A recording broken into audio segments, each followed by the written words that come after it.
Assalamualaikum warahmatullahi wabarakatuh. Berjumpa kembali dengan Mimin di sini di channel Shihab Universe. Pada video kali ini kita akan mengupas tuntas tentang kebohongan sejarah bahwa katanya Belanda menjajah bangsa kita Indonesia selama 350 tahun lamanya. Padahal kenyataannya Belanda hanya menjajah Indonesia selama 35 tahun. Perlu kita ketahui bahwa setiap negara, institusi, bahkan sebuah agama sekalipun itu membutuhkan sebuah kebohongan untuk menjaga citranya agar tidak terlalu buruk di mata rakyat atau pengikutnya. Indonesia adalah salah satu negara yang penuh dengan kebohongan-kebohongan, yang dalam hal ini adalah kebohongan terhadap sejarah. Di semua buku sejarah kita pasti selalu disuguhkan sebuah narasi bahwa Belanda menjajah kita selama 3,5 abad. Padahal kalau kita mau telisik, sebenarnya masa penjajahan Belanda kurang lebih hanya 35 tahun. Angka 350 tahun diambil dari rentan waktu 1596 saat pertama kali Cornelis de Houtman menginjakkan kaki di tanah Banten, hingga 1942, yaitu pada saat pendudukan Jepang di Indonesia di tahun itu hingga 1945. Angka tersebut dicetuskan pertama kali oleh Bung Karno dan para orator pejuang kemerdekaan untuk membakar semangat dan menyulut rasa patriotisme rakyat pada masa itu untuk mengusir para penjajah di tanah Nusantara. Namun ketika pemerintah Indonesia lambat laun sudah mulai mapan, buku-buku sudah mulai dicetak untuk melengkapi kurikulum pendidikan bagi anak-anak di sekolah. Angka 350 tahun tersebut menjadi angka final yang tentu saja harus diverifikasi, karena sejatinya Belanda tidak selama itu menjajah kita. Untuk mengetahui sejarah yang sebenarnya, mari kita telisik lebih dalam kronologinya. Bangsa Indonesia yang dulu dikenal sebagai Kepulauan Nusantara pertama kali dihampiri oleh bangsa Eropa, yaitu Portugis, pada tahun 1511 di bawah pimpinan Alfonso de Albuquerque. Ia dan pasukannya tiba di Malaka untuk menjajah sekaligus memonopoli perdagangan, khususnya perdagangan rempah-rempah. Dan pada saat itulah kepulauan di Nusantara pertama kali mendapatkan predikat negara jajahan. Setelah hampir 1 abad kemudian, Belanda di bawah pimpinan Cornelis de Houtman tiba di tanah Banten pada tahun 1596 dengan maksud yang sama seperti pendahulunya Portugis. Dan disinilah letak kebohongan sejarah yang saya maksud. Menurut buku sejarah, Indonesia dijajah Belanda selama 3,5 abad sejak Cornelis de Houtman ini tiba di Banten. Karena sejatinya Cornelis de Houtman justru malah dipermalukan oleh Kesultanan Banten. Ratusan awak kapal yang dibawanya dibantai oleh pasukan kerajaan Banten pada saat itu. Dan Cornelis de Houtman bersama awak kapal yang tersisa pergi tunggang langgang ke tempat asalnya, yaitu Belanda. 3 tahun kemudian ia kembali lagi ke Kepulauan Nusantara, yaitu Aceh. Namun justru ia malah dibunuh oleh seorang wanita, yaitu Laksamana Malahayati. Ia ditantang duel oleh Malahayati karena Malahayati sudah sangat muak dengan tingkah lakunya yang sok super power di hadapan Sultan Aceh. Dan akhirnya Cornelis de Houtman merenggang nyawa di tangan Malahayati. Jadi masih mau bilang kalau Belanda mulai menjajah Indonesia di tahun-tahun tersebut? Bagi yang masih percaya bahwa Indonesia dijajah Belanda selama 350 tahun, perlu dicatat bahwa pada tahun itu Belanda sendiri sedang dijajah oleh Spanyol. Kemudian di pertengahan ketika Belanda menjajah Indonesia sekitar tahun 1700-an akhir hingga 1800-an awal. Pada saat itu juga Belanda sedang dijajah oleh Perancis. Kemudian di akhir Perang Dunia Kedua pada tahun 1940-an, Belanda juga sedang dibombardir oleh Jerman. Jika demikian, maka secara tidak langsung kita meyakini bahwa kita dijajah selama 3,5 abad oleh sebuah bangsa pecundang di Eropa. Tapi ya, silahkan simpulkan sendiri. Pada tanggal 20 Maret 1602, Perserikatan Para Pedagang Belanda di Indonesia membentuk VOC di bawah naungan Freemason. Karena pada saat itu Belanda sedang dijajah oleh Spanyol, para pedagang yang tergabung dalam VOC ini tidak diberikan modal oleh pemerintahan Belanda. Namun sebagai gantinya mereka diberi hak untuk menciptakan pasukan tentaranya dan mencetak uang sendiri, serta berhak mewakili Belanda dalam setiap perjanjian diplomatis dengan suatu negara. Walaupun sebenarnya VOC adalah sekumpulan kongsi dagang, namun mereka diberi hak layaknya sebuah negara. Keberadaan VOC di Indonesia berlangsung selama 200 tahun, terhitung dari 1602 sampai 1799.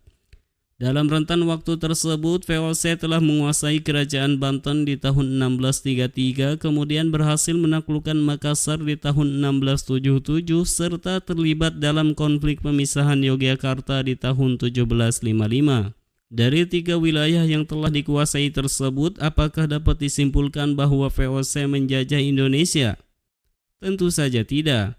Pada faktanya, VOC bisa menaklukkan Banten karena pada saat itu kerajaan Banten sudah memiliki konflik internal antara Sultan Haji dan ayahnya Sultan Ageng Tirtayasa. Lalu kemudian Sultan Haji mengundang VOC untuk sama-sama menguasai Banten dengan cara menggulingkan terlebih dahulu tahta ayahnya. Hingga akhirnya Sultan Haji pun memimpin kerajaan Banten, serta VOC diberi keleluasaan yang lebih besar dalam memonopoli ekonomi dan perdagangan. Kemudian VOC juga berhasil menaklukkan Makassar, yang saat itu dipimpin oleh Sultan Hasanuddin. Setelah sekian lama VOC menggempur habis-habisan kerajaan Makassar, namun tak kunjung membuahkan hasil. VOC akhirnya bekerja sama dengan Raja Bone Arupalaka, dan pada akhirnya Makassar pun bertekuk lutut dan menyerah serta mau menandatangani perjanjian Bongaya. Dalam perjanjian tersebut disebutkan bahwa VOC mempunyai hak untuk memonopoli rempah-rempah yang melewati jalur Makassar. Kemudian di kerajaan Mataram sendiri, VOC hanya memiliki wewenang di sebagian wilayah saja. Lantas dari seluruh rangkaian dalam tanda kutip penaklukan tersebut, apakah Belanda benar-benar menjajah Indonesia? Menurut saya tidak, karena meskipun kita asumsikan jika itu semua adalah sebuah penaklukan, maka itu hanya 3 wilayah saja, bukan seluruh wilayah Indonesia. Kemudian di tahun 1799 VOC membubarkan diri karena bangkrut. Beberapa tahun sebelum VOC bangkrut, pemerintahan resmi Belanda merencanakan untuk datang ke Indonesia untuk mengambil alih apa yang telah dimulai oleh VOC. Namun rencana tersebut gagal karena pada saat itu Belanda sedang dijajah oleh Prancis. Di bawah pimpinan Napoleon Bonaparte, akhirnya Prancis berhasil menaklukkan Belanda di tahun 1795.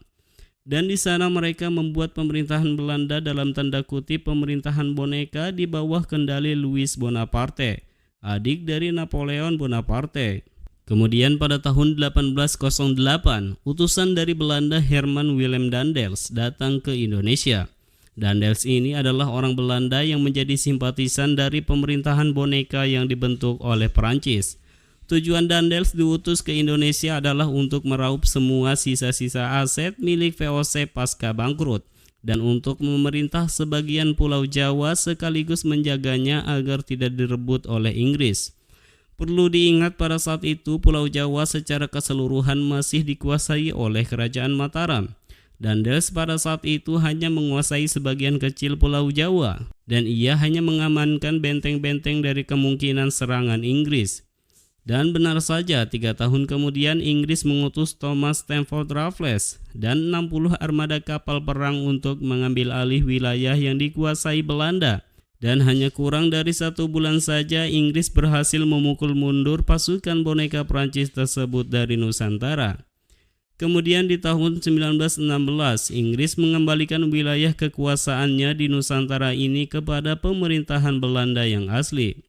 Dari rangkaian peristiwa yang telah saya uraikan, bahwa Belanda jelas-jelas belum resmi menjajah Indonesia. Karena di masa pertama adalah Portugis, kemudian VOC. VOC memang orang Belanda, tapi mereka hanya kongsi dagang yang tidak diberikan modal oleh Belanda, sehingga mendapatkan hak-hak layaknya sebuah negara. Kemudian kedatangan Willem Daendels bukan mewakili pemerintahan resmi Belanda, melainkan pemerintahan boneka yang dibentuk oleh Perancis pasca menaklukkan Belanda. Belanda baru berencana akan menaklukkan Indonesia di tahun 1816 setelah Inggris menyerahkan wilayah tersebut kepadanya. Kemudian setelah itu terjadilah penaklukan-penaklukan melalui peperangan. Di antaranya Perang Saparua di Maluku yang kemudian dimenangkan oleh Belanda. Kemudian Perang Diponegoro yang pada akhirnya Belanda berhasil menguasai Pulau Jawa seutuhnya di tahun 1830. Kemudian bergeser menaklukkan Pulau Bali di tahun 1900-an, kemudian bergeser menaklukkan beberapa kerajaan lain termasuk Kerajaan Aceh. Walaupun secara de facto Aceh tidak pernah dikalahkan. Kemudian Belanda terus melakukan penaklukan-penaklukan hingga pada akhirnya di tahun 1907 Belanda berhasil menguasai seluruh kerajaan di tanah Nusantara kecuali Papua. Dan pada tahun 1907 itulah Belanda secara resmi telah menjajah Indonesia hingga tahun 1949 menurut versi Belanda. Karena 7 tahun sebelumnya yaitu di tahun 1942, ketika Jepang memukul mundur Belanda dan mengambil alih Indonesia, para tentara Belanda pergi ke Australia namun mereka tetap menganggap Indonesia sebagai tanah jajahannya. Maka ketika Hiroshima dan Nagasaki dijatuhkan bom atom dan akhirnya Jepang pun pergi meninggalkan Indonesia di tahun 1945, maka Belanda datang kembali ke Indonesia pada tahun itu. Namun setelah diselenggarakannya konferensi meja bundar di tahun 1949, maka saat itulah Belanda baru mengakui kemerdekaan Indonesia.